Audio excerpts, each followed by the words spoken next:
Hello বন্ধুরা, আমি সাপ্পিকাসু cooking blog থেকে তোমাদের স্বাগত জানাই। বাইরে খুব বৃষ্টি হচ্ছে, তো আজকে দুপুরে কি রান্না করলাম দেখে নাও। সাদা ভাত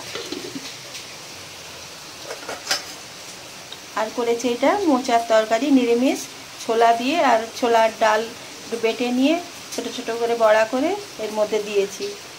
ভালো লাগে খেতে, নিরামিষও। ঘি দিয়েছি, গরম মশলা দিয়েছি,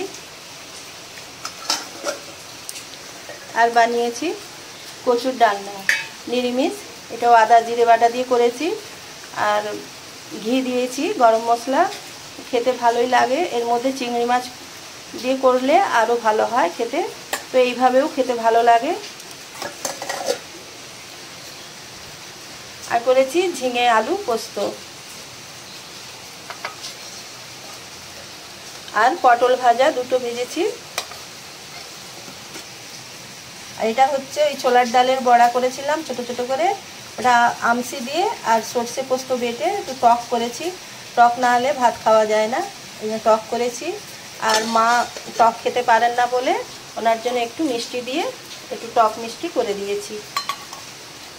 আর নিয়েছি শসা আর একটুখানি লেবু আর লঙ্কা। এইটাই দুপুরের রান্না হয়েছে। তো কচুর ডালনাটা কেমন করে করলাম রেসিপিটা তোমরা দেখে নাও। প্রথমে কড়াইতে পরিমাণ মতন তেল দিয়ে দেবো। এই কচুগুলো আগে সেদ্ধ করে নিয়েছি, প্রেসার কুকারে সিটি মেরে, দুটো সিটি মেরে সেদ্ধ করে নিয়েছি, দিয়ে ছোট ছোট করে একটু কেটে নিয়েছি খোসা ছাড়িয়ে। তেলটা গরম হয়ে গেছে, একটুখানি হলুদ দিয়ে দিলাম, ওর মধ্যে কচুগুলো দিয়ে দিলাম।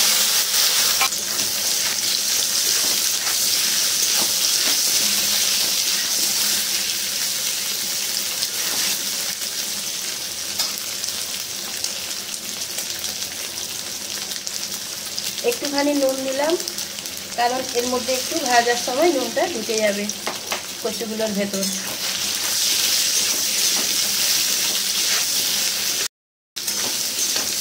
লাল লাল হয়ে ভাজা হয়ে গেছে, এবার এগুলোকে তুলে নেব।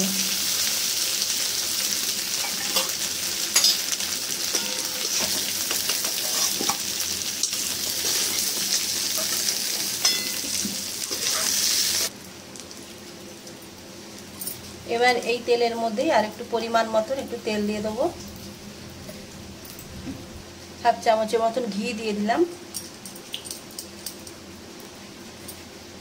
একটা শুকনো লঙ্কা ফোড়ন, একটা তেজপাতা দিয়ে দিলাম, একটুখানি জিরে, গোটা জিরে ফোড়ন দিলাম,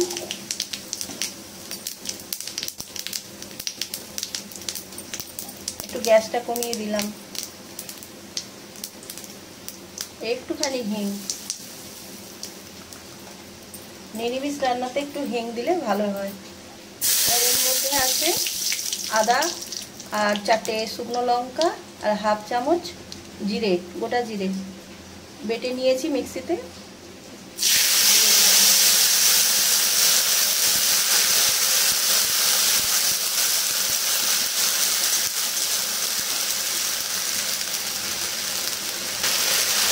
লঙ্কা বাটা দিয়েছি, তবে একটুখানি লঙ্কা গুঁড়ো দিয়ে দিলাম, একটু রঙের হাফ চামচেরও কম হলুদ গুঁড়ো।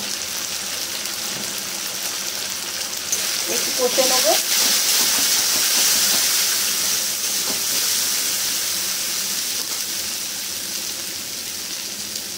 একটা ছোট্ট টমেটো গ্রেট করে রেখেছিলাম, দিয়ে দিলাম।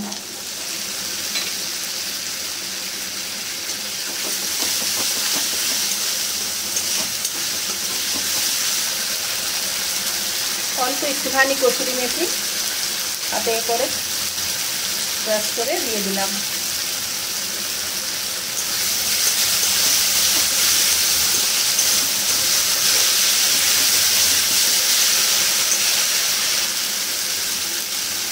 এবার দেবো এভারেস্টের গরম মশলার গুঁড়ো একটুখানি,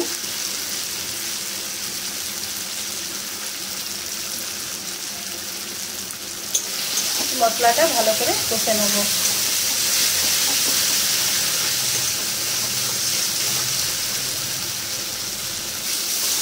মশলাটা কষা হয়ে গেছে, আর এর মধ্যে কচুগুলো দিয়ে দেবো। একটু ভালো করে কষিয়ে দেবো মশলার সঙ্গে।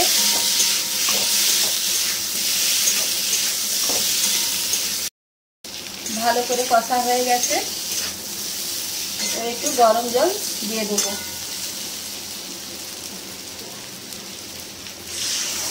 যতটা লাগবে পরিমাণ মতন, কচু তো সেদ্ধ হয়ে গেছে, তার জন্য যতটা দরকার ঝোলে ততটাই জল দেবো।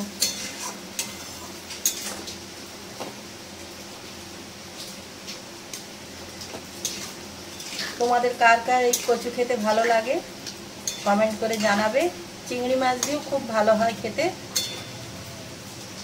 তো আর সোমবার নিরামিষ, তাই জন্য আদা জিরে বাটা দিয়েই করলাম। একটু ঘি দিলাম, গরম মশলা দিলাম।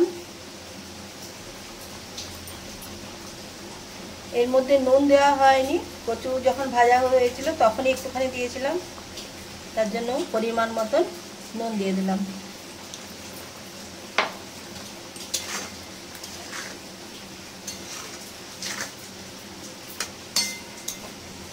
গ্যাসটা সিম করে দিয়েছি, আস্তে আস্তে একটু ফুটে যাক, 2 মিনিটের মতন একটু ফুটে যাক, তারপর নামিয়ে নেব।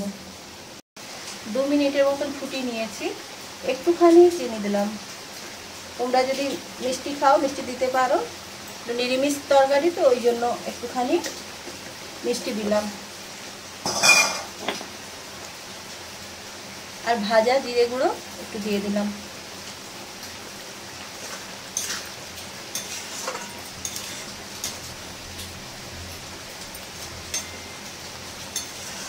বন্ধুরা, কেমন লাগলো আমার এই কচুর ডালনাটা? যদি ভালো লেগে থাকে তাহলে লাইক করবে, শেয়ার করবে, আর কমেন্ট করে জানাবে কেমন হলো। আর সাবস্ক্রাইবও করবে। সাবস্ক্রাইব করে আমার পাশে থাকবে। তোমরা যদি আমার পাশে থাকো তাহলে আমি সাহস পাবো আর এগিয়েও যাব। চেষ্টা করছি, তোমাদের সাহায্য না থাকলে চেষ্টাটা বেকার হয়ে যাবে।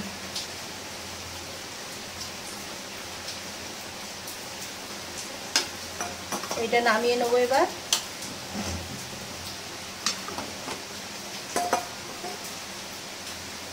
এতে ঢেলে নেবো।